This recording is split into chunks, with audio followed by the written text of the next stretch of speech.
All right, guys.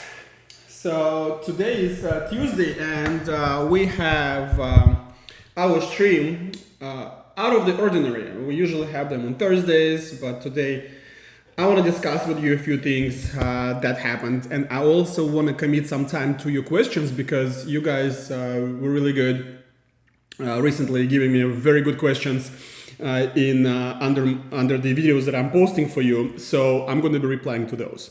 Now, let's begin with what's going on right now with the USCIS and the petitions that we're filing. And you guys know we're filing about 30 petitions a month, which is a lot. We have big company, big teams, and we know the trends that are going on with the current USCIS policies and their approach to those things.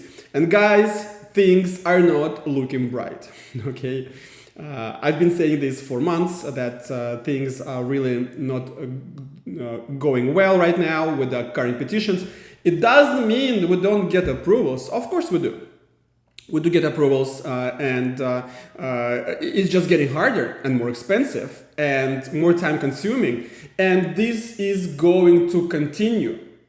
Okay, this trend is going to continue, I have no doubt, but there is a bright side to that. What's the bright side? The bright side is that the visibility, the priority dates are going to move. Okay, why? Because there will be less approvals, and that will give more flexibility for those priority dates, visibility, and to move on for everybody, including Indians. Okay, so there is a good side to this. I'm not sure if you guys like that bright side because the cause of it is something not very well. Okay, so let's talk about the Lutnick talking and Trump's kind of supporting that EB-1A, EB-1 and EB-2 categories to be cancelled. All right, so that's what they say. That's what they want us to believe, and that's what I don't think is going to happen anytime soon. And why? Why is this happening? Well, because they want to bring people to the U.S. who can afford to spend $1 million. Okay, $1 million, and that's how they think the talent manifests itself. It's a total BS, guys. We know that.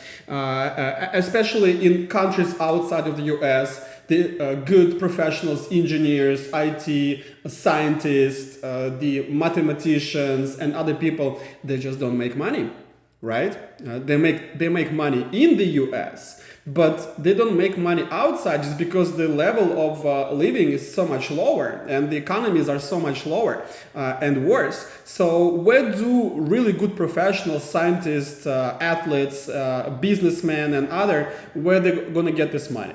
Nowhere. Because sometimes it's impossible. Most of the time it's impossible. And of course, Trump and Lutnick, all these people are millionaires, have a lot of money, and they just measure everybody by themselves, right? By their assets, by their ways of living, and they don't understand that in other countries this is different. So hopefully there are other people in the government that realize that EB-1 and EB-2 categories are the most important for the US because that's the drain pump into the US. So who in solid mind is going to stop the pump working? No one, okay? Although we see that there are some crazy decisions, H-1B decisions and all these things, the reforms that they're talking about, they kind of making it worse for foreigners and for those programs, right? So I don't believe this will happen, although we always need to be ready for things like that, okay? What does it practically mean for you guys? That means that the time to start your cases is yesterday, okay? Yesterday. The second best is today.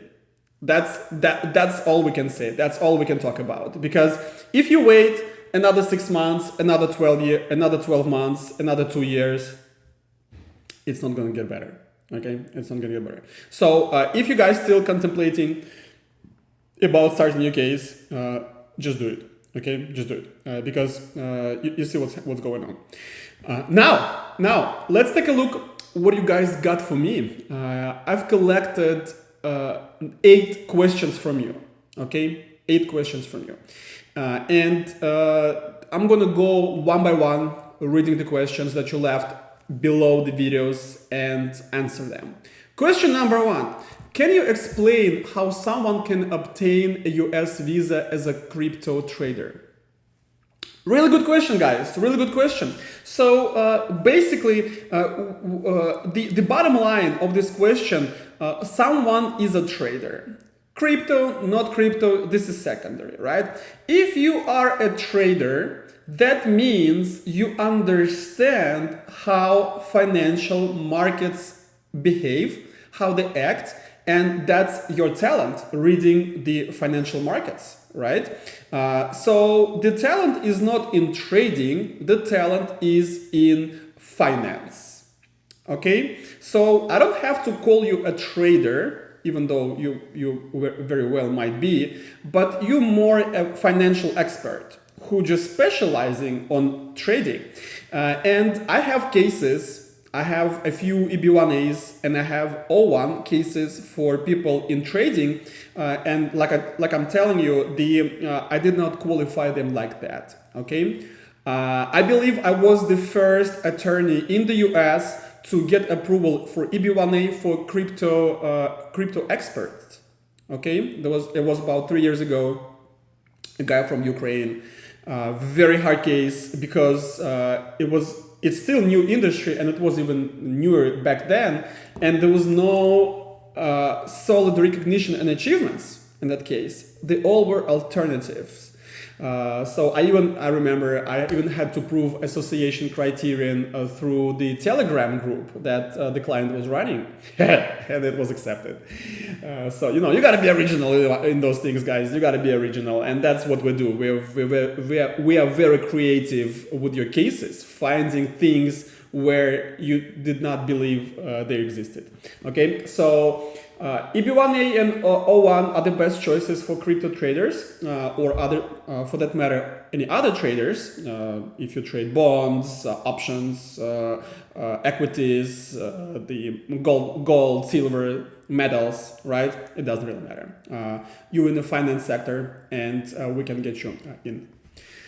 Okay, good question. Good question. Number 2, I'm currently pursuing a bachelor's degree in mechanical engineering. What would you recommend in the US to qualify for EB-2 and W? Should I pursue a master's or a PhD?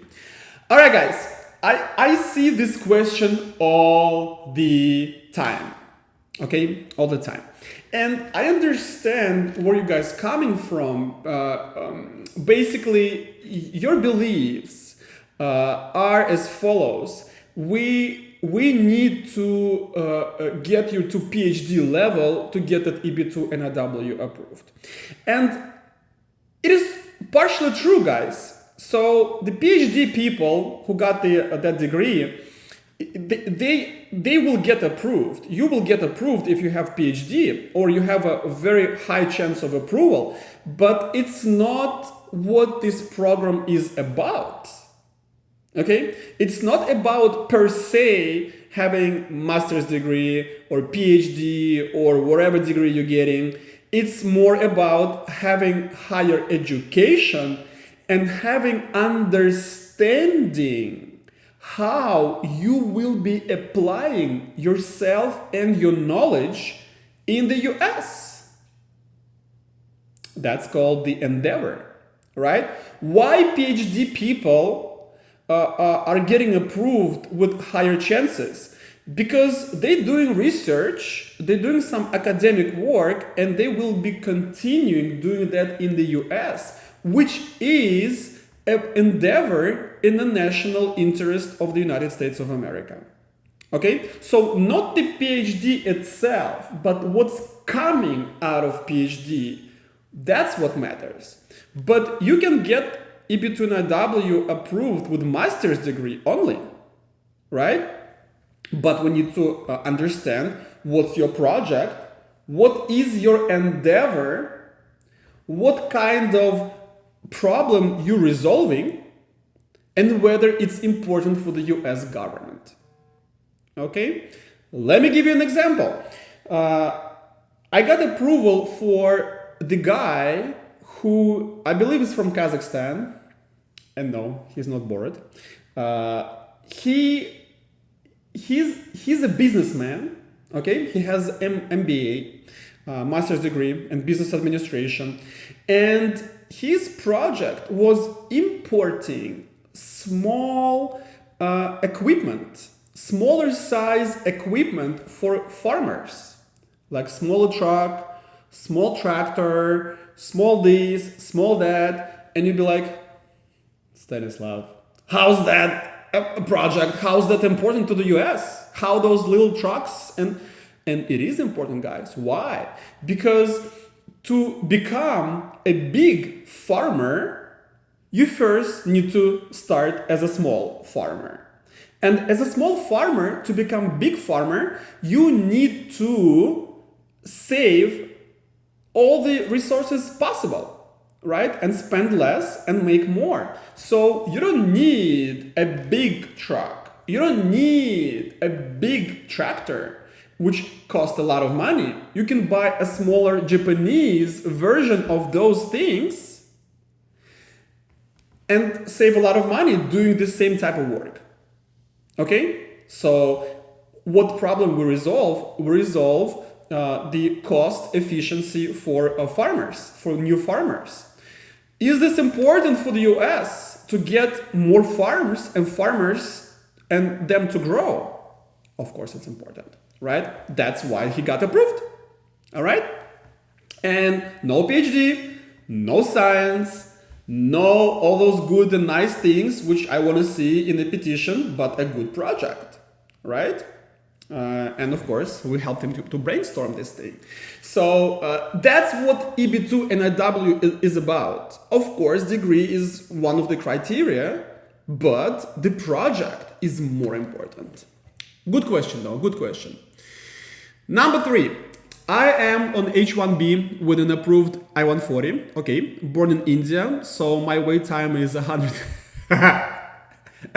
plus years. Yes, I agree with that. And have filed a product patent with the USPTO. I'm an expert in my technical field and have been a photographer for the past 5 years. How could an O1 visa be useful in my situation, or potentially better to choose the H1B startup self-sponsorship route? Okay, so we have a person on H1B with I-140 approved, which means that H1B is going to be extended forever. Okay, and the question is, how can O1 visa help this person to better their situation? And the short answer is it's not going to help. Okay, H1B with I-140 approved is a great combination. Yes, it does not give Indian-born person a green card anytime soon, probably never. But it gives H4 EAD to the spouse and unlimited extensions. So that's good enough. That's good enough. And O1 is nowhere to be found in this combination, because O1 in this combination is worse than H1B plus I-140. Because I-140 does not affect O1. All right. And photographer, all these things, although great for personal development, is not going to help us either. But it is correct to say that self-sponsored H1B could be a good idea. Okay, if it's in the same industry, in the same sphere. So now,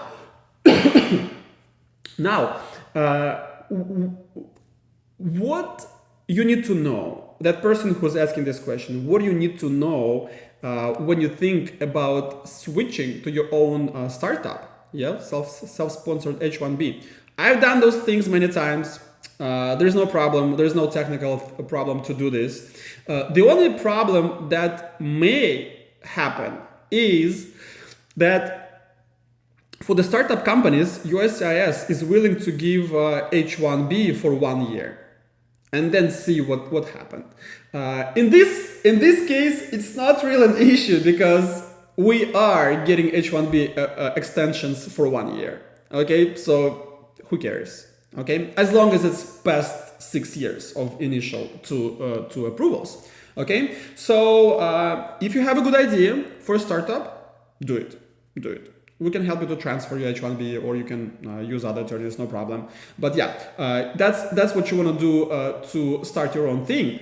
But what's the real problem in all this, in this situation, is that a green card is nowhere to be found. Okay? Because EB-2 priority dates, they like 12 years and they don't move. So it's not happening anytime soon. The only feasible way out of this situation is EB-1A. EB-1A. Okay? So regardless what you do with your H-1B, if you work for someone, if you work for yourself, the only feasible way to bring the green card closer to you is talent visa. Okay? And you and everybody who's listening right now in a similar situation, you guys need to fill out a free evaluation form. I dropped a link in the comment section because that's what will give you understanding whether you have EB-1A, and that understanding is free. Okay? Click on the link, fill out the questionnaire. Within 2 days, I'll get back to you with analysis of your case. All right. Question number 4. I want to be a film director in the US, but I've only directed one film. How can I go to the US to pursue this career? I'm from India. So that's this situation, guys, and similar. That's where O1 visa is coming into play really hard because there's nothing else. Okay, there is nothing else, only O1. Of course, we can fantasize an L1. Yeah, right. Nothing else will help, okay? Realistically. So in this particular case, O1B is going to help. And one movie is... it's not about having one movie. It's about having other things in the career. And if that one movie is getting some awards, participating in festivals, and there is a press about this, and we can see that there is a recognition just based on one movie, this is good enough for O1B. Of course, it's very far from EB-1A, but that's how we approach this. We're gonna get you O1B.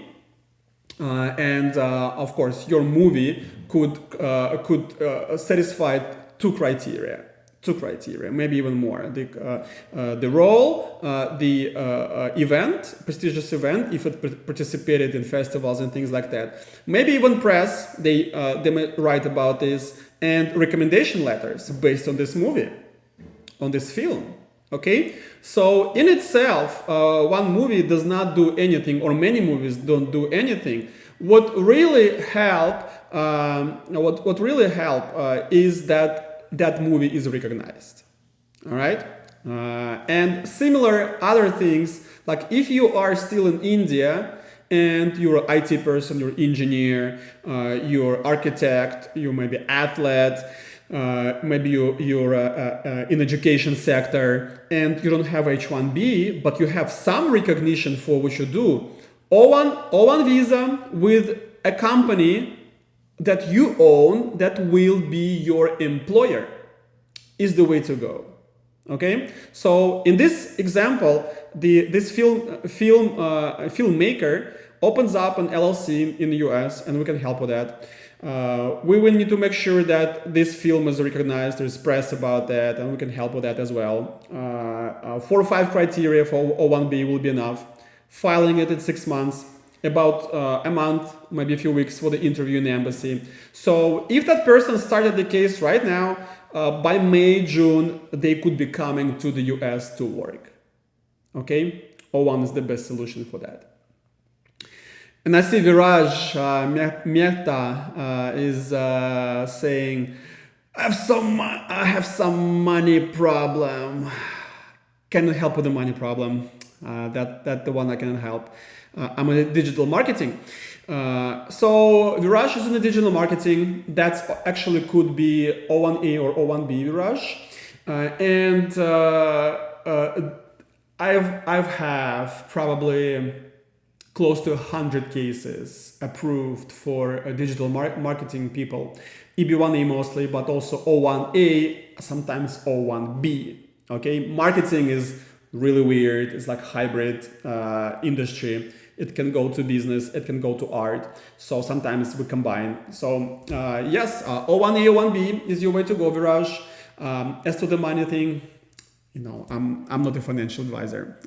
You guys know me. I can advise you. I can tell you what I do to not only make but save money is to accumulate Bitcoin. All right. So Raj, start accumulating Bitcoin a little bit every week for a long time. That will help you a lot. Okay, number 5. 4 questions to go, guys. USCIS adjudication seems to vary widely between officers. Correct.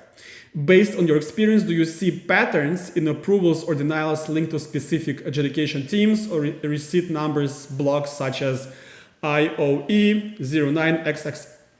Okay, really good question, guys. Really good. Never got this question before.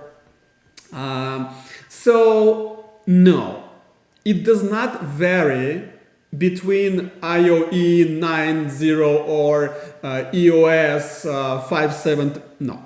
It does not. It's just it's the centers and the numbering that they use. Zero effect. What really affects and what really is the issue sometimes are the officers from the black list. Okay. I have the lists of black officers. Where they have the numbers, right? They have the numbers, and if we get an RFE from such an officer, it doesn't mean that we automatically want to withdraw the case and refile it so another officer gets it. But this is a very good. It's where it has the most chances to do that, right? And there's like 5 officers.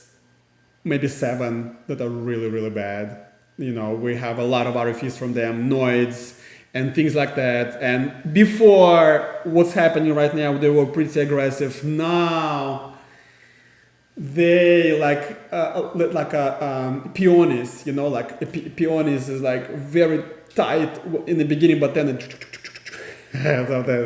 that's what they are. They blossom in this policy thing. So.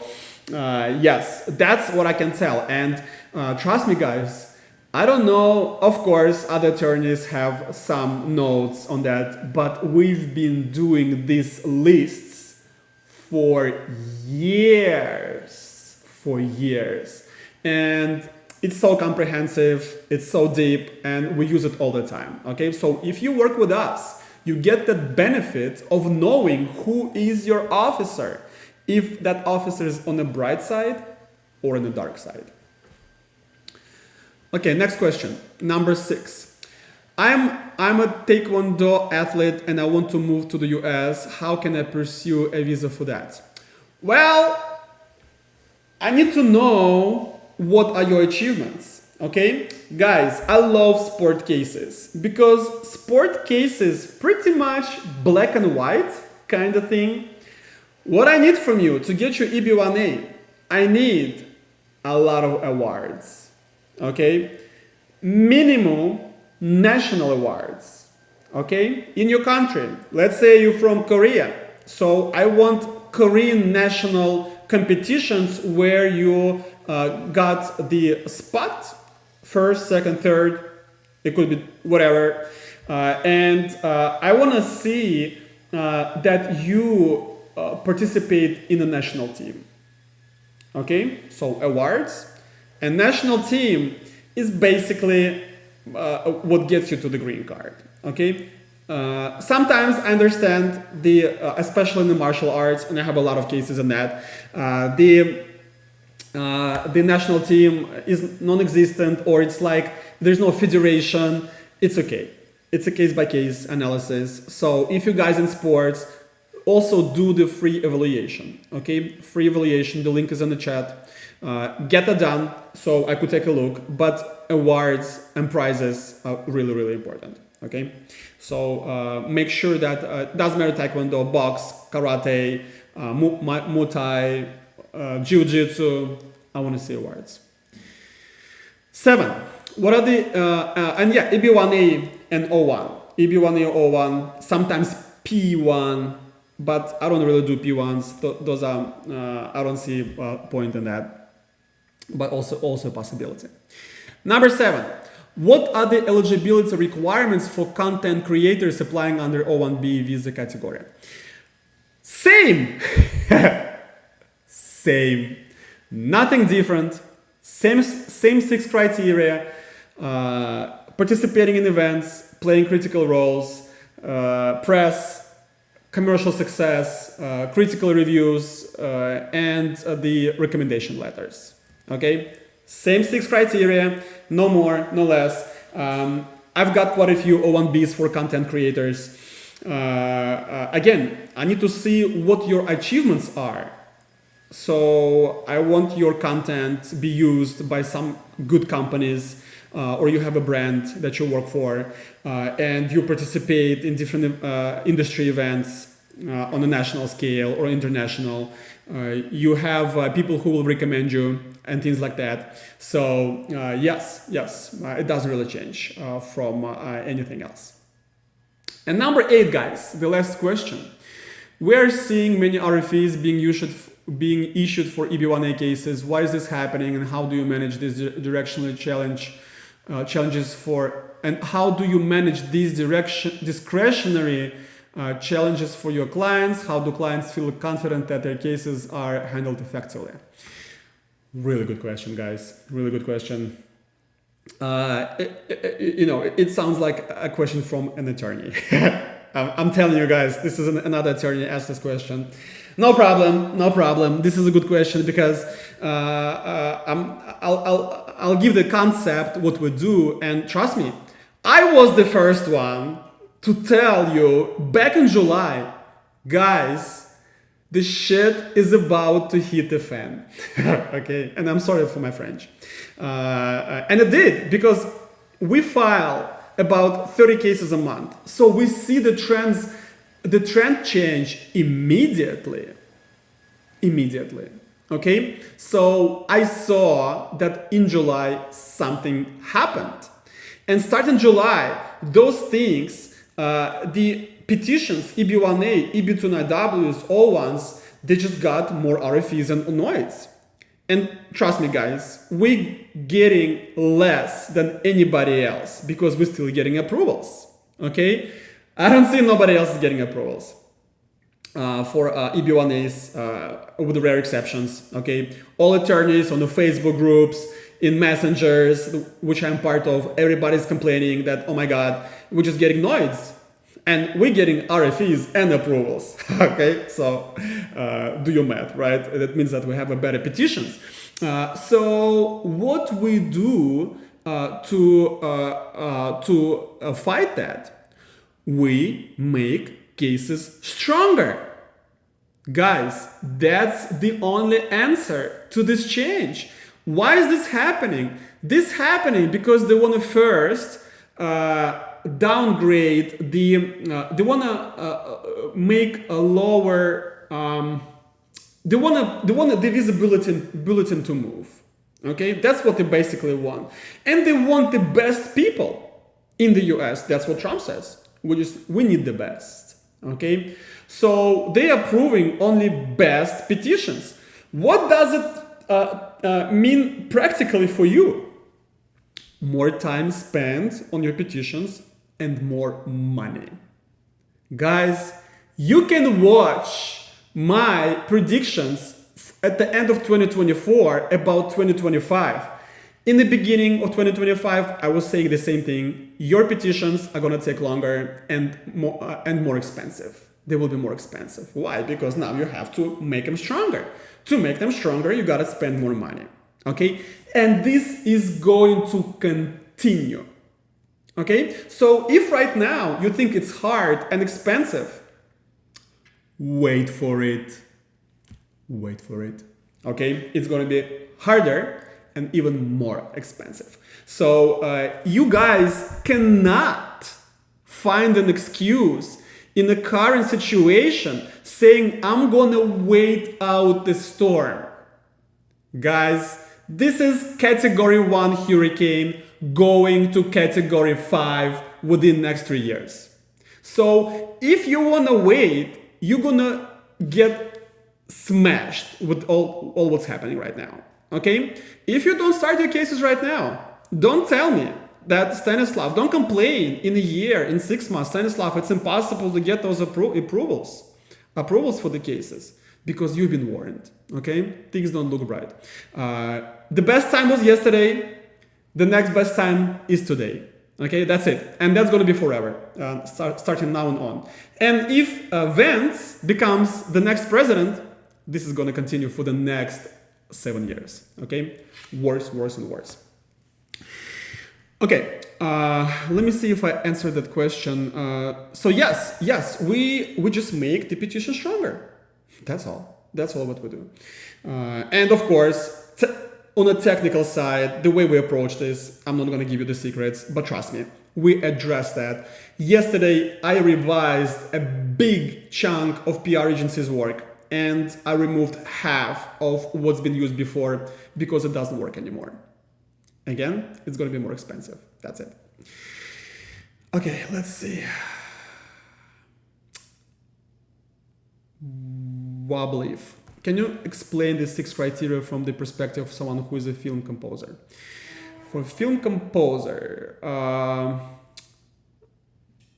what does it mean? Film composer. Let me Google this. I guess filmmaker, it's another way to say filmmaker, right? Okay, a film composer is a music professional who creates the original music. Okay, composer who composes music. Okay, my bad. Yes, so same thing, Wobbly, same thing. Your compositions, your music is getting awards or recognition. You participate in festivals, you go to those festivals. I don't know if you play, but you send your compositions, maybe you work with Spotify and things like that. Thank you for explanation, Wobblev, yes. You do that, then you do music for famous filmmakers or with a reputation, then you have press about you. That's why PR agencies can help. You get recommendation letters from people in the industry. If possible, you get the positive criticism on your work, and if you get the commercial success in those movies that you compose the music for, that's great. So that's basically the short breakdown. And Wobblev, fill out the free evaluation form. It's in the chat. Click on the link. Fill it out. I'll take a look, and I'll let you know. Maybe you have EB-1 A level. Lord knows. Yes, and Gabrielle is like, yes, things are. Yes, that's exactly, Gabrielle. You got this. That's what's going on right now. Okay, guys, good stuff. So let me see. We're done for today, unless you guys give me more questions. So next week, we're gonna go back to, next week, no Thursday, because I'm going out of the country for some activities, marketing activities. So October 16th, guys, and October 23rd are the dates where we're gonna meet. So be ready with your questions and everything. We're gonna do the news on those days, and I will be waiting for your questions too. Okay, let me take the last question from Wobblev.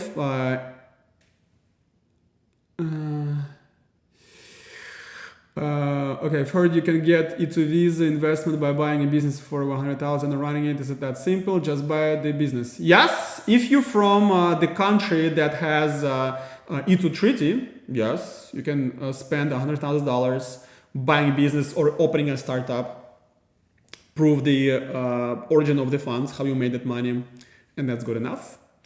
Correct. I've heard you can get, yes, it's the same question. Yes, Pavlev, that's what's going on. E2 visa is very good for those countries that participate. So again, 100K, startup or purchasing business, clean money, and business plan for 5 years. That's it. That's pretty much it. All right, guys, nice talking to you. Thank you for your participation. I'll see you in 2 weeks. And remember, your future begins here. Good luck.